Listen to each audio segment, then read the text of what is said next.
পরিষ্কার না হয় বলে দিলাম।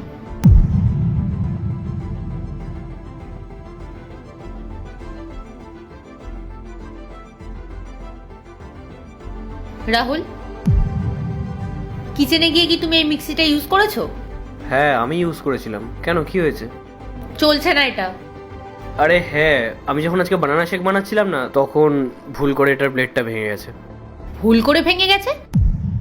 রাহুল, তুমি জানো এটা কত দামি? আমার বাবা আমাকে দিয়েছিল। মিক্সিটাই খারাপ করে দিল। আজকের পর থেকে না আমার মিক্সিতে একদম হাত দেবে না। কেয়ারলেস কোথাকার।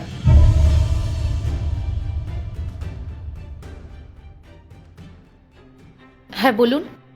হ্যালো ম্যাডাম, আমরা মুভ অ্যান্ড প্যাকেটস থেকে এসেছি আপনাদের জিনিসপত্র শিফট করানোর জন্য। Move and packer? হ্যাঁ ম্যাম। কিন্তু দাদা, আমাদের তো কোনো জিনিস শিফট করানোর নেই। আপনি মানে ভুল অ্যাড্রেসে চলে এসেছেন।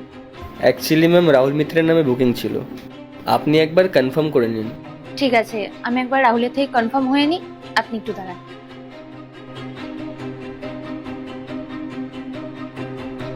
রাহুল, মুভ অ্যান্ড প্যাকারের থেকে একটা লোক এসেছে, তুমি ডেকেছো?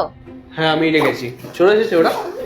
হ্যাঁ, ছেলেটা বাইরেই দাঁড়িয়ে আছে। কি শিফট করাবে? আরে তোমার বাড়ি থেকে যেগুলো এসেছিল না, ওই fridge, TV, AC, washing machine, আর হ্যাঁ তোমার এই মিক্সারটাও, সব ফেরত যাবে। রাহুল, আমার বাড়ি থেকে দেওয়া জিনিসপত্রগুলো ফেরত কেন পাঠাবে? আরে এই বাড়িতে যে জিনিসপত্রগুলো আছে সবই তো তোমার বাবা দিয়ে